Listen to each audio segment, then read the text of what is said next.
Assalamu alaikum wa rahmatullahi wa barakatuhu. My name is Razia Nisar. I'm your Islamiyat instructor from tutoria.pk. उम्मीद करती हूँ आप सब बखैर आफियत होंगे।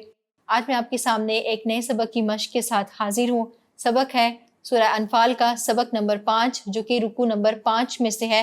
रुकू नंबर 5 में सूरह अनफाल की आयात 38 से लेकर 44 तक शामिल हैं। बढ़ते हैं उसकी मश्क की तरफ। मश्क में सबसे पहले अल-कलिमात व तराकीब के नाम से आपसे एक सवाल होता है, जिसमें आपसे अल्फाज के मानी पूछे जाते हैं। आपने उन अल्फाज के मानी बताने होते हैं। चलिए बढ़ते हैं अल्फाज मानी की तरफ। पहला लफ्ज़ है मदद। उर्दू ज़बान में हम एक लफ्ज़ इस्तेमाल करते हैं माजी। माजी में ये हुआ था, माजी करीब में ये हुआ था, माजी बईद में ये हुआ था। ये किस्सा माजी का है, तो माजी का लफ्ज़ इस्तेमाल होता है। यहाँ पर भी ये लफ्ज़ जो है ये माजी पर दलालत करता है। ये उसी के लफ्ज़ जैसा है, मदद यानी गुज़र चुकी। तो जो माजी का भी जो मतलब होता है वो होता है गुज़रा हुआ ज़माना।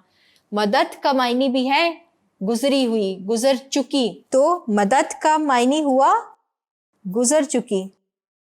बढ़ते हैं अगले लफ्ज़ की तरफ। अगला लफ्ज़ हमारे पास है यौमुल फुरकान। जैसा कि आपको पहले भी फुरकान का मायनी बताया कि फुरकान का मतलब होता है ये फ़र्क से है, यानी किसी चीज़ में फ़र्क करना। तो फुरकान का मायनी है फ़र्क करने वाला, हक और बातिल में फ़र्क करने वाला।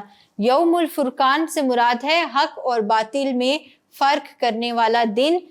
तो इससे मुराद इस्तिलाह में है योमे बदर, जिस दिन ग़ज़वा बदर का मारिका पेश आया था। तो यौमुल फुरकान से मुराद हुआ फ़र्क करने वाला दिन।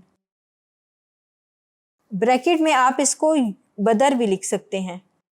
अगला लफ्ज़ है हमारे पास बिल उदवती दुनिया। जैसा कि आपको लेक्चर में भी बताया था कि दुनिया से मुराद होता है करीब की चीज़। तो आयत में ये लफ्ज़ इस्तेमाल हुआ है बिल उदवती दुनिया, यानी कि काफ़िले के बारे में है कि तुम शहर के करीबी किनारे पर थे। तो बिल उदवती दुनिया से मुराद हुआ करीबी किनारा। अगला लफ्ज़ है हमारे पास बिल उदवतिल कुस्वा। पिछला लफ्ज़ है बिल उदवती दुनिया, करीबी किनारा। बिल उदवतिल कुस्वा उसका मुतज़ाद है, यानी दूर का किनारा। तो बिल उदवतिल कुस्वा का मायनी हुआ बईद किनारा, दूर का किनारा। अगला लफ्ज़ है हमारे पास अर्रकबू। अर्रकबू से मुराद है काफिला, ग्रोह, लश्कर। तो यहाँ लिखते हैं अर्रकबू काफिला।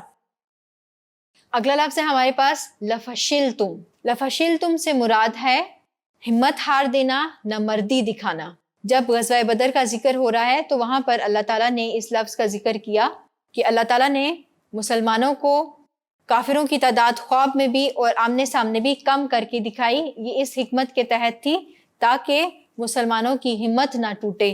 तो लफशिलतुम से मुराद है तुम हिम्मत हार देते। अगला लफ्ज़ है हमारे पास युकल्लिलु। उर्दू ज़बान में भी हम इस्तेमाल करते हैं इस लफ्ज़ को कलील। ये चीज़ कलील तादाद में है।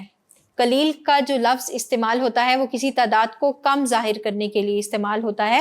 तो युकल्लिलु वो कम करके दिखाता है या वो कम करता है। तो इस लफ्ज़ का मतलब है वो कम करता है। तो चूँकि आयत में जो एक टेक्स्ट चल रहा था, जो मुराद और मफ़हूम चल रहा था, वो ये था कि वो कम करके दिखाता है, यानी अल्लाह आपकी नज़रों में काफिरों की तादाद को कम करके दिखाता है। युकल्लिलु वो कम करके दिखाता है। यहाँ पर अल्फाज मायनी का सिलसिला ख़त्म हुआ। अल-कलिमात व तराकीब वाला सवाल मुकम्मल हुआ। बढ़ते हैं अपने अगले सवालात की तरफ।